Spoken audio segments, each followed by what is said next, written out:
Assalamualaikum warahmatullahi wabarakatuh.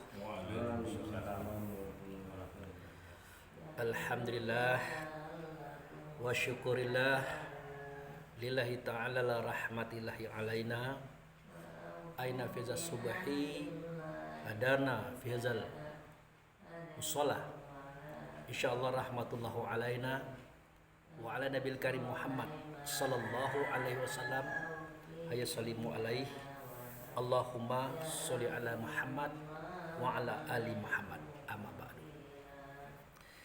Jadi Pak Jun, Pak Pen, Taufik dan kita segalanya, kajian kita sudah masuk kepada surah Al-Baqarah ayat 57 sampai 59.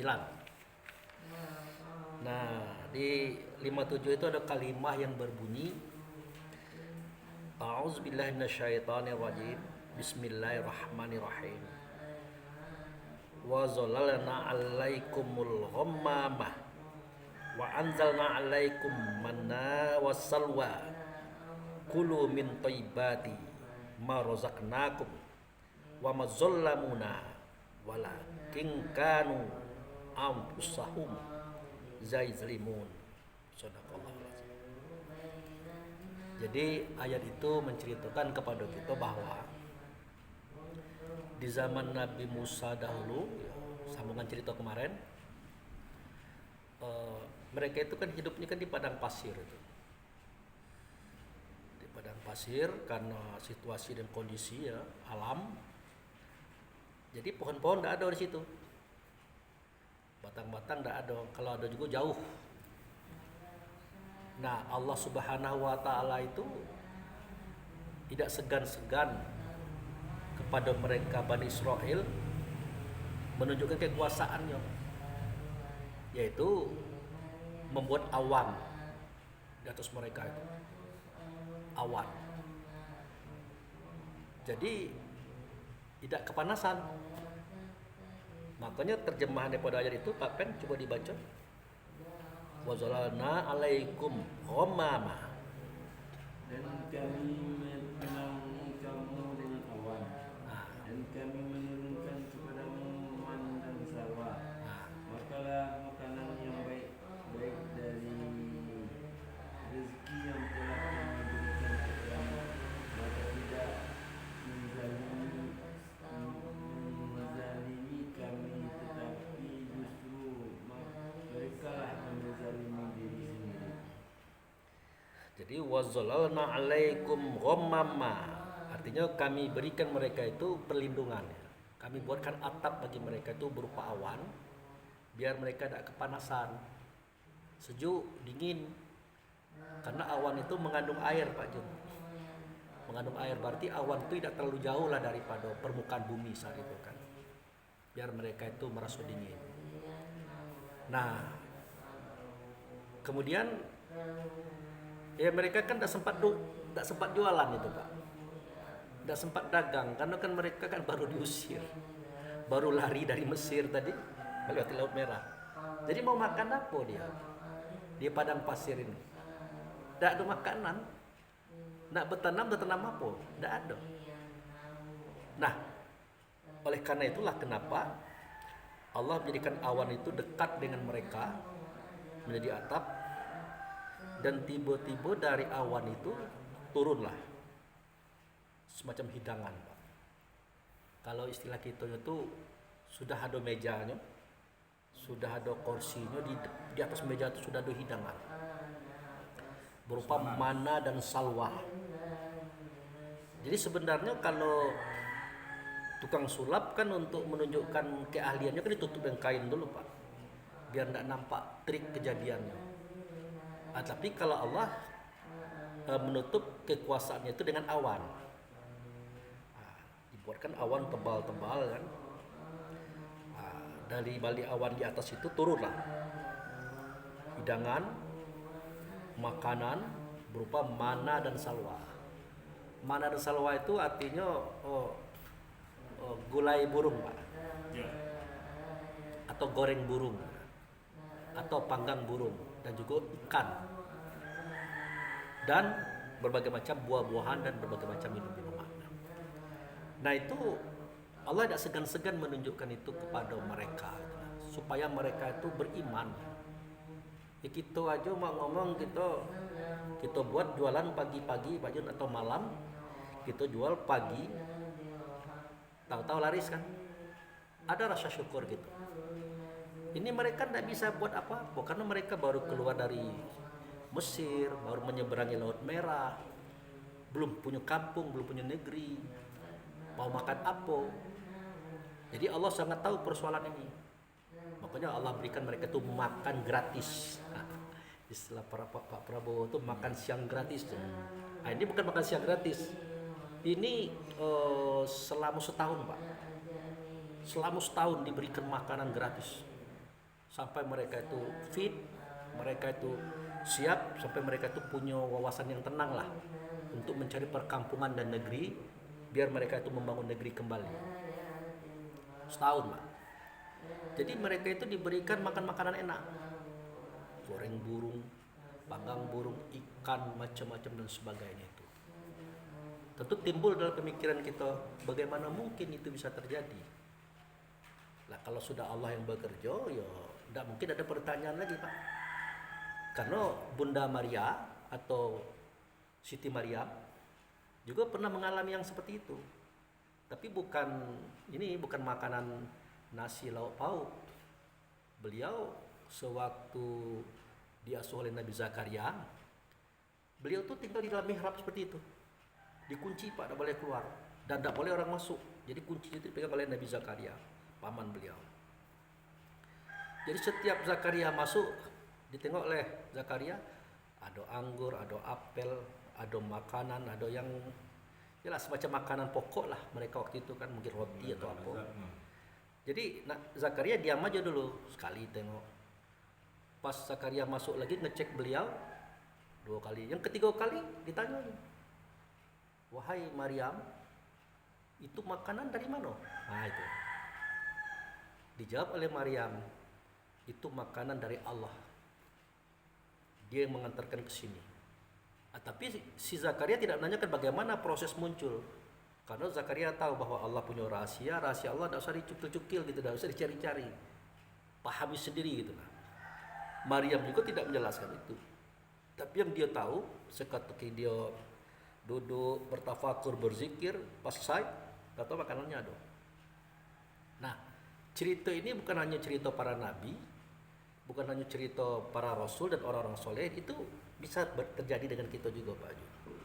Itu mengingatkan kepada kita umat Islam akhir zaman, jangankan kita menggaleh, kita bekerja, kita jadi buruh, lagi kita tidak kerja baik, tidak berbuat apa-apa baik, rezeki Allah itu bisa datang. Apalagi kalau kita bekerja, itu maksudnya, Pak. Apalagi kita berusaha, jangan pernah berpikir kalau ambo jualan ini laku tidak, kalau ambo buat ini, wah gimana nanti? Jangan berpikir seperti itu.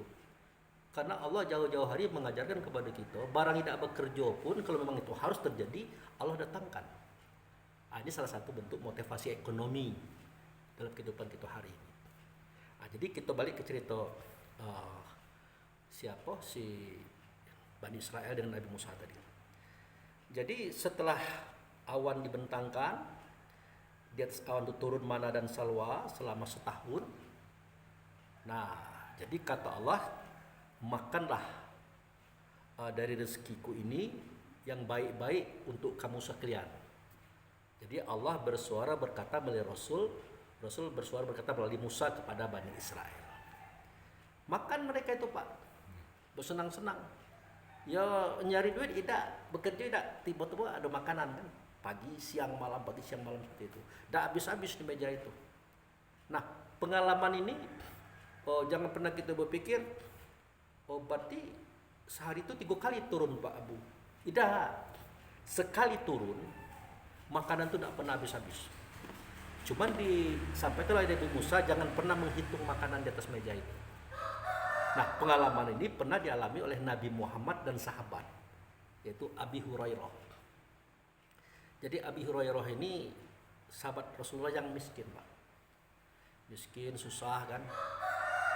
Jadi kata Rasulullah, ini Abi Hurairah, karena engkau tidak sempat bekerja nyari duit, karena engkau selalu bersama aku dan ikut aku kemana pergi, ini aku kasih kurma sebakul.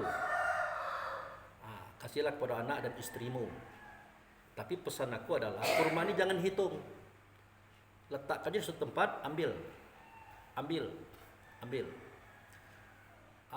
Kata Abi Hurairah, labaik ya Rasulullah, siap Rasulullah, aku akan lakukan seperti itu. Akhirnya apa yang terjadi Pak Jen? Seminggu makan kurma, kasih ke anak-anak, istri, kasih, tidak habis-habis. Sebulan, 2 bulan, 3 bulan. Akhirnya yang namanya manusia, dia kan selalu mencari yang dilarang. Dihitungnya. Ternyata kurmaku jumlahnya sekian. Sudah itu apa yang terjadi? Tidak ada lagi kurma itu habis-habisnya. Halah pernah kepada Nabi, ya Rasulullah kurma itu habis. Berarti kamu hitung. Iya. Nah, itu masalahnya. Allah sudah bersedekah kepada kamu. Bayangkan, Allah bersedekah kepada kamu dan Allah tidak menghitung. Kamu yang menerima sedekah kok ngitung? Artinya kalau kita bersedekah itu jangan ngitung-ngitung, biar nanti rezeki itu masuk tanpa kita tahu jumlahnya berapa. Dan jangan pernah berpikir kalau mau kasih ke duit Amrukun nanti gimana ini. Jadi semua cerita nabi-nabi itu ada hikmahnya. Masa gitu jangan beretong. Iya, jangan beretong. Betul, kita duit 10.000 dikasihkan ke orang 5.000, tinggal 5.000, betul. Tapi jangan dihitung, kata Allah. Kenapa? Aku bayar bersedekah kepada Abi Hurairah melalui Rasulku, dihitung oleh yang menerima sedekah. Yang menerima sedekah ngitung, ada keluar lagi Pak. Apalagi yang bersedekah. Jadi kata Allah melalui Rasul, jangan hitung-hitungnya. Nah, kebenaran Bani Israel ini pengalamannya banyak Pak. Tidak berani ngitung, nanti hilang gulai ikan, gulai burung, macam-macam itu minuman tadi. Itu selama setahun. Jadi makan minum. Nah, mulai habisnya makanan itu, tahu tak apa itu jadi? Nanti akan ketemu di ayat berikutnya, di kajian berikutnya. Apa kata Bani Israel? Wahai Musa, kamilah bosan makan gulai ikan, gulai rendang, burung, macam-macam ini. Jadi kami nak makan kangkung, kol, bayam, yang gulai-gulai kampung lah gitu. Jadi si Bani Israel ini walaupun dia sudah dimewahkan, kesombongannya tetap jalan. Akhirnya jawab oleh Musa, adakah kamu nak meminta juga sesuatu yang di bawah itu? Ini cak mana kalian ini? Bertanamlah, tidak nyari duit lah, tidak dikasih nganggur begitu aja, banyak pula protes. Nah, terjadilah pertengkaran saat itu antara Musa dengan kaumnya. Apa terjadi Pak Jun? Memang takdir kan? Terus tahun tuh, tidak ada lagi makanan itu. Bahkan meja-mejanya, kursi-kursinya hilang. Akhirnya sampailah mereka ke tingkat harus berjuang, harus berusaha. Setelah dikatakan oleh Allah, kami tidak pernah menzolimi mereka, tapi mereka lah yang menzolimi diri mereka sendiri. Kan ada ayat terakhir itu. Karena dikatakan itu. Wa mazzalamuna walakin kanu anfusahum yazlimun. Nah, dalam persoalan itu mereka tidak pernah menzolimi kami, tidak. Sebenarnya mereka menzolimi diri mereka sendiri. Nggak dikasih tahu, jangan banyak protes, jangan banyak hitung-hitung. Apa boleh buat, selesai urusan kamu. Setahun pas Pak, tidak ada lagi makanan itu. Jadi Pak, cak mana nih Musa, makanan tidak ada lagi. Tidak ada cara lain, kita harus cari negeri. Kita harus cari kampung dan kita harus berusaha bertanam sebagaimana mereka bertanam, berdagang sebagaimana mereka berdagang. Kita cari negeri. Ya karena mereka tidak punya negeri Pak, tidak punya kampung. Coba baca ayat kedua, yang kedua, daripada ayat itu tadi. Artinya, Ya boleh. dan ingatlah ketika kami berfirman, masuklah ke negeri ini, Baitul Maqdis, maka makanlah dengan nikmat berbagai makanan yang ada di sana sesukamu, dan masukilah pintu gerbangnya sambil membungkuk, dan katakanlah, bebaskanlah kami dari dosa-dosa kami, niscaya kami ampuni kesalahan-kesalahanmu.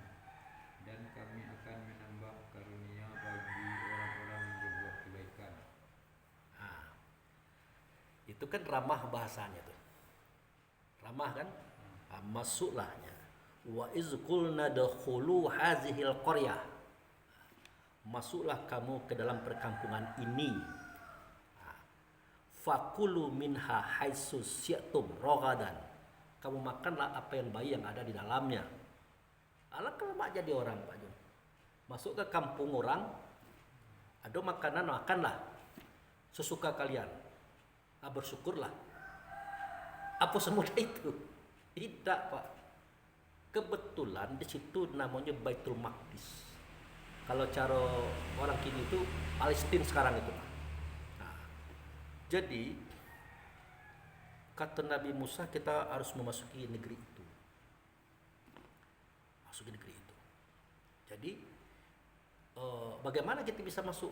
Itu kan ada rajonya, ada masyarakatnya, orangnya gagah-gagah, pemberani, luar biasa, pasukan perangnya banyak. Kita berapa orangnya? Nabi Musa itu jutaan, masyarakatnya jutaan waktu itu, banyak. Jadi ya ada kata lain kata Nabi Musa. Firman Allah menyampaikan kepada aku, mereka itu kafir, ingkar kepada Allah, mereka itu zalim pada masyarakatnya. Ya kita perangi. Apa kata mereka? Wahai Musa, masuklah kamu dengan adikmu Harun, berperanglah kamu dua. Dan ingat, tambah satu lagi dengan Tuhanmu. Gila kamu tiga, berperanglah dengan Tuhan. Kami duduk sini nunggu-nunggu. Kalau menang kelak, kasih tahu kami. Bayang nggak? Ini nanti akan ketemu di ayat lain, Pak. Di ayat di bawahnya tuh. Pergilah engkau dan adikmu, ingat jangan lupa bawa Tuhanmu, peranglah. Nanti kalau lo menang kasih tahu kayak kami yo. La ilaha illallah. Nanti talok. Jadi pemimpin dia itu siap tak Taufik? Ya. Jadi pemimpin Cak Musa tuh siap. Makan hati, Pak. Nah, akhirnya apa yang terjadi? Ya Nabi Musa tidak bisa ngomong. Memang Bani Israel ini aneh. Padahal untuk makan minum mereka, untuk kesenangan mereka, kenikmatan mereka kan dikasih tahu. Memang betul. Bahasanya sederhana. Ya, masuklah kamu ya. Masuklah kamu ini nih. Wa iz qulna dakhulu hazihil qaryah. Dan ingatlah ketika kami mengatakan masuklah kamu ke dalam suatu negeri, fakulu minha haitsu syi'tum ragadan. Kan enak tuh. Masuklah kamu ke suatu negeri, makanlah apa yang ada di situ dan sepuas-puas kamu. Itu bahasa lembut, bahasa halus. Tapi itu sinyalemen dari Allah bahwa dia akan mendapatkan itu. Dia makan lemak banyak, nikmat. Caranya bukan cak kemarin. Nah kalau kemarin kan Mana dan Salwa turun karena belum ada modal, belum ada rumah, belum ada kampung. Jadi Allah turun tangan. Kalau kini enggak, apa boleh buat berjibaku, harus mencangkul, harus bekerja, harus cari duit macam-macam. Caranya cari negeri. Ada ditunjuk kalau oleh Allah Baitul Maqdis, negeri yang di situ ada orang keingkaran, orang kafir juga, menzolimi orang juga. Cak Fir'aun juga gayanya perangi. Setelah dapat menang, ambil negeri itu, pimpin mereka dengan baik, jangan dizolimi, maafkan mereka. Pergilah engkau dengan adikmu Harun, jangan lupa Tuhanmu bawa ya, perangi mereka. Kalau menang kelak kasih tahu kami. Waduh. Bukan lagi darah tinggi, pecah kepala. Bayangkan Pak Pen itu ada di Quran kalau itu cerita itu Pak. Nanti ketemu kita cerita itu. Luar biasa Bani Israel. Sampai kini kita Pak. Akhirnya bersungguh-sungguhlah Musa berdoa kepada Allah, ya Allah, kau dengar sendiri kan bagaimana mereka ini mau kuajak berperang sebanyak ini, mereka anak cucu mereka, itu ucapan mereka. Jadi beberapa orang ditunjuki oleh Allah, dilembutkan hatinya Bani Israel itu. Akhirnya dapatlah sekelompok pasukan perang. Yang lain tetap duduk Pak John, tidak ada pergi. Nah berperanglah Nabi Musa ini dengan orang di situ. Sebenarnya mereka tidak mau berperang, tapi adat zaman dulu siapapun yang masuk ke suatu negeri pasti dianggapnya memerangi. Akhirnya diperangi, berperang, berbunuh-bunuhan, bertumpah darahan, bertujahan, berpenggalan. Jadi jangan dikira Nabi Rasul tidak membunuh orang itu sama dengan itu. Nah sewaktu mereka terdesak, kaum Palestina terdesak, hari nak malam Pak John, ini bakal menang ini, tiba-tiba hari kelah nak malam, nak maghrib, Iya. Jadi kata Yusya bin Nun ini murid Nabi Musa, Pak Guru ini bagaimana ini?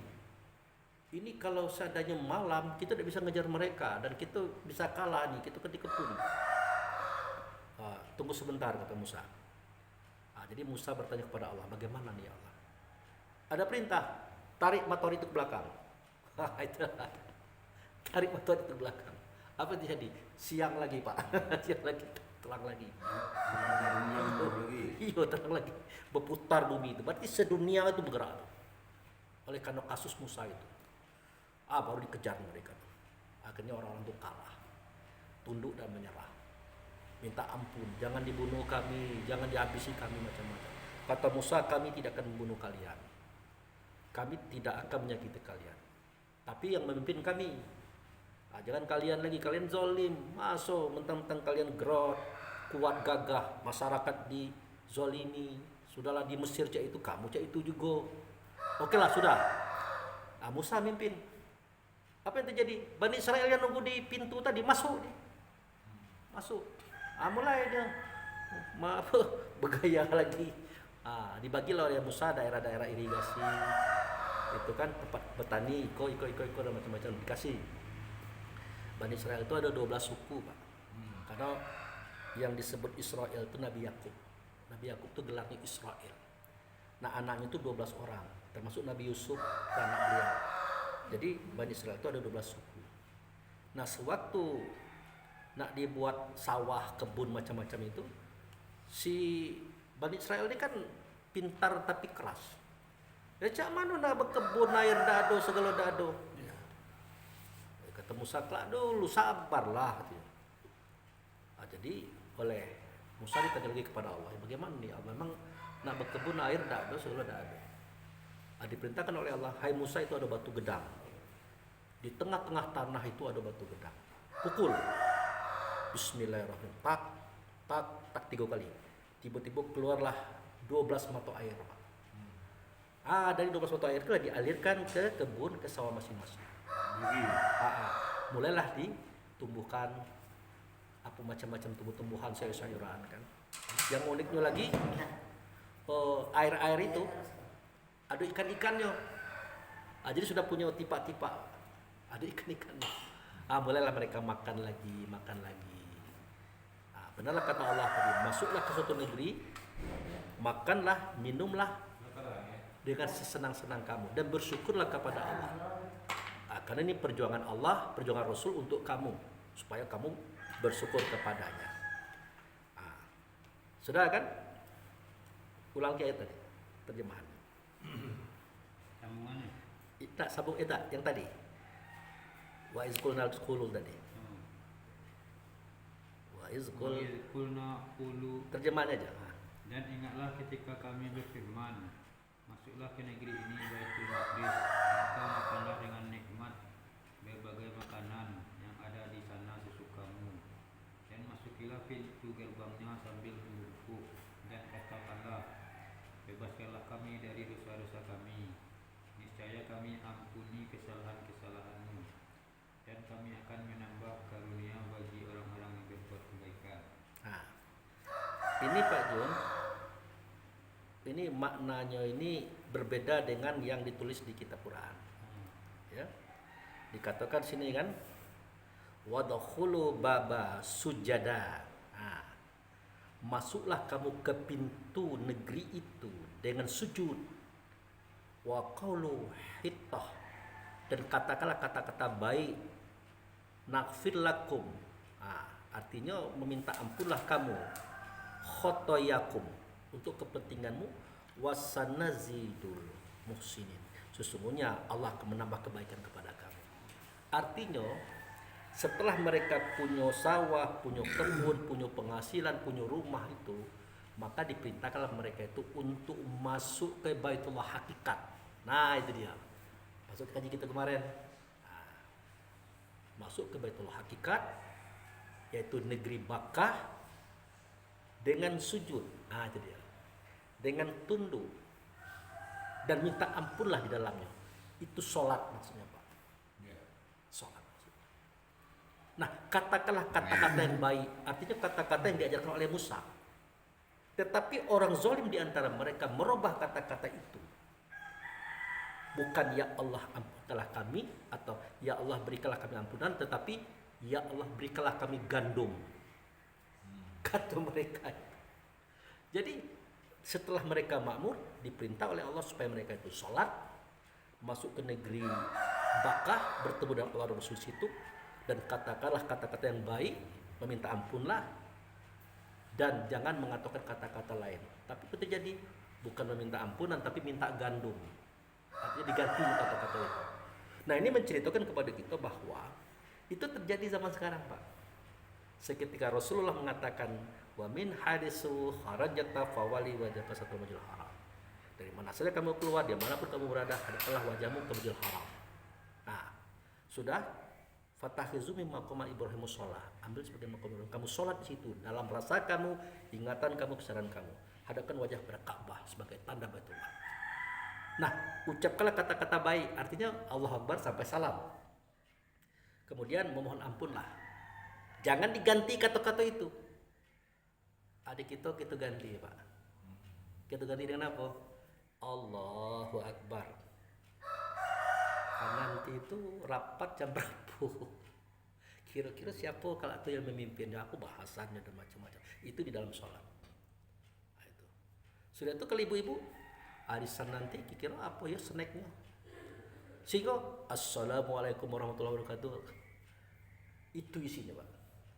Jadi Allah tidak hanya mempersoalkan Bani Israel, tapi menggambarkan kepada kita juga seperti itu.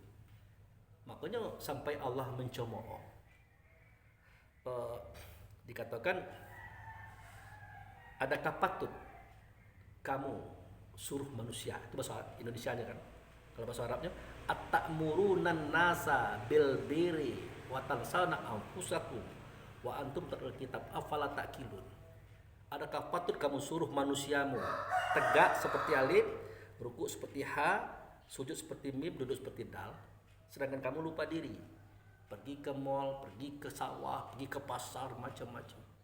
Mulut membaca kitab, bacaan tadi dari Bismillahirrahmanirrahim sampai salam tadi, berakal enggak kamu tuh? Jadi umat Musa dengan umat kita ini ada persamaan dalam masalah sholat, Pak. Mengganti kata-kata sholat dengan kata-kata lain yang kita kendaki sesuai dengan hawa nafsu tadi. Kata Allah jangan begitu, bahaya itu. Nah, jadi sesungguhnya kalau kamu lurus-lurus saja, kamu masuk ke negeri itu dengan sujud, dengan kata-kata yang baik, maka Allah akan berikan anugerah lebih banyak lagi dan lebih baik lagi untuk kamu. Coba diulang lagi kalimat tadi, Pak Pen, yang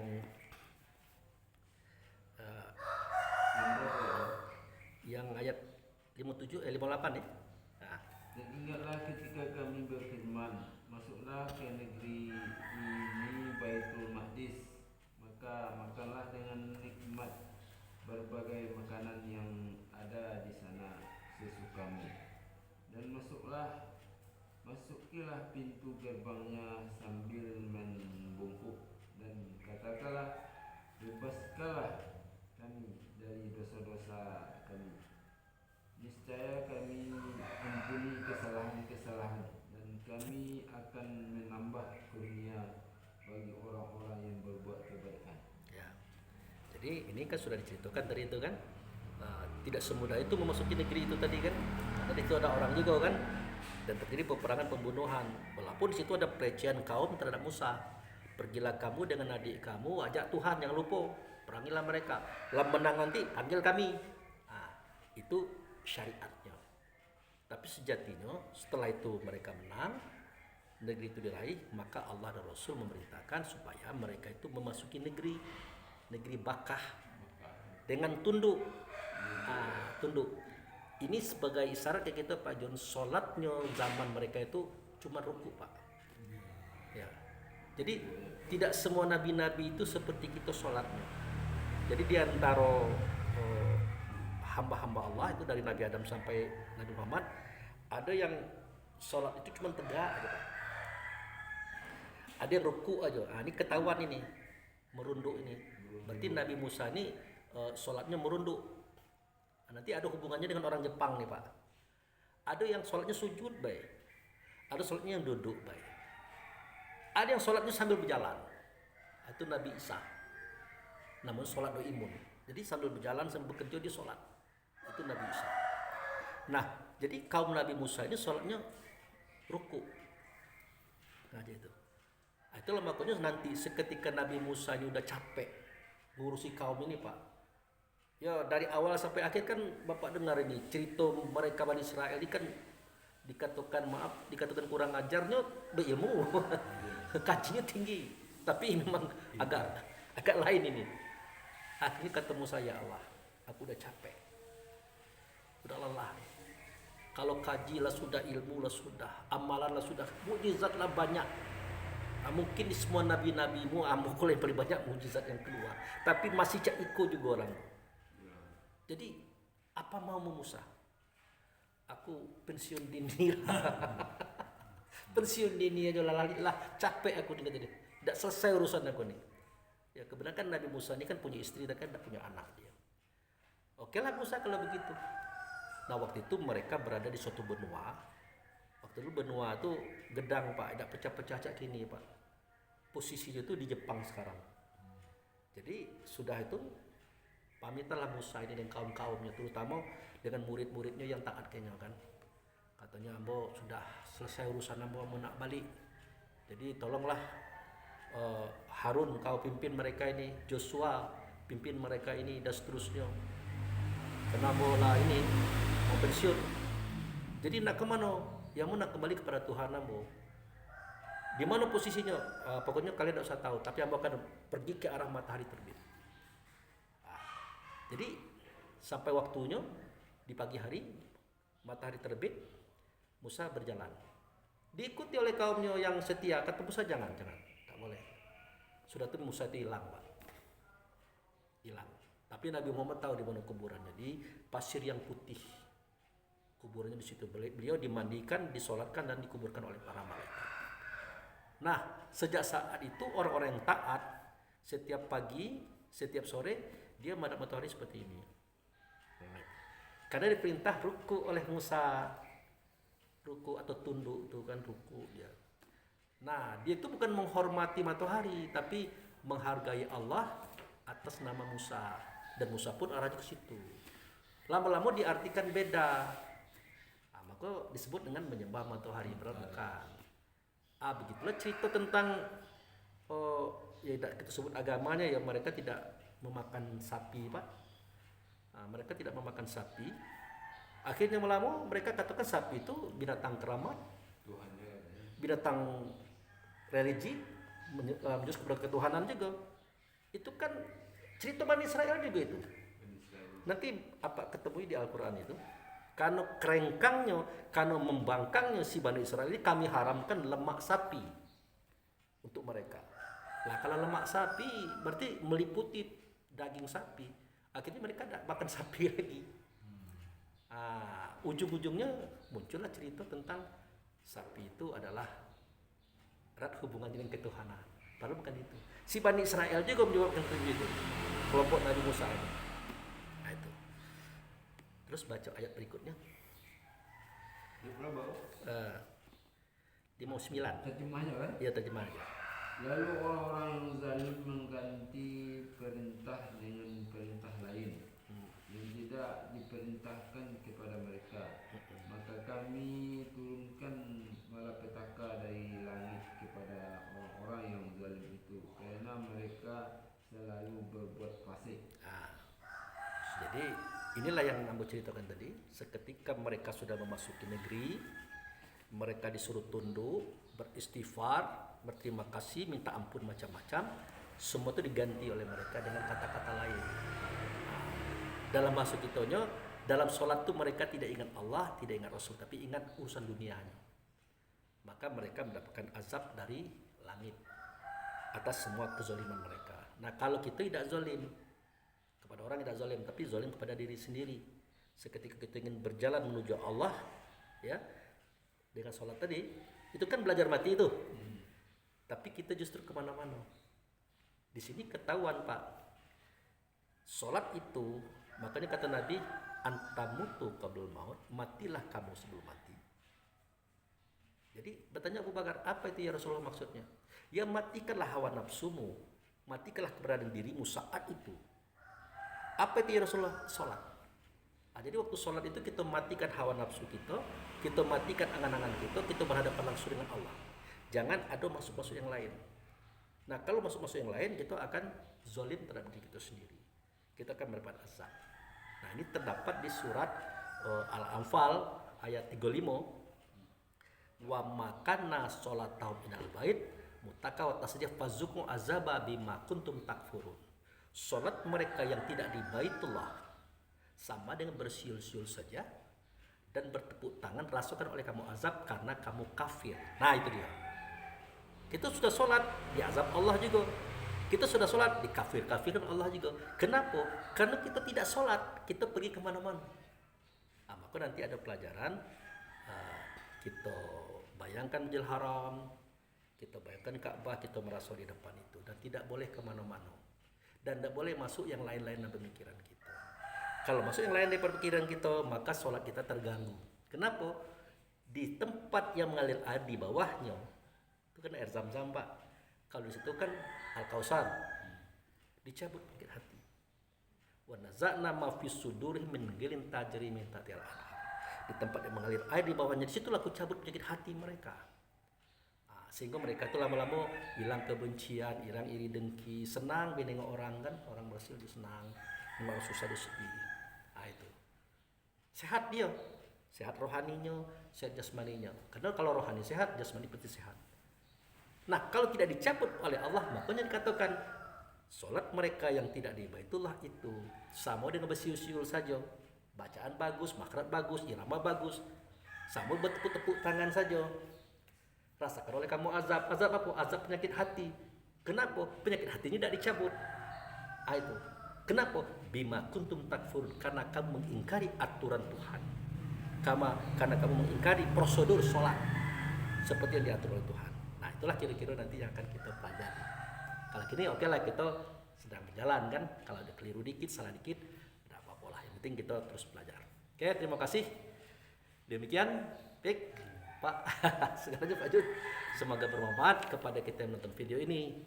Itulah sekedar yang kami informasikan, mudah-mudahan bisa kita renungkan untuk kedepannya. Wabillahi taufiq wal hidayah. Assalamualaikum warahmatullahi wabarakatuh. Waalaikumsalam warahmatullahi wabarakatuh.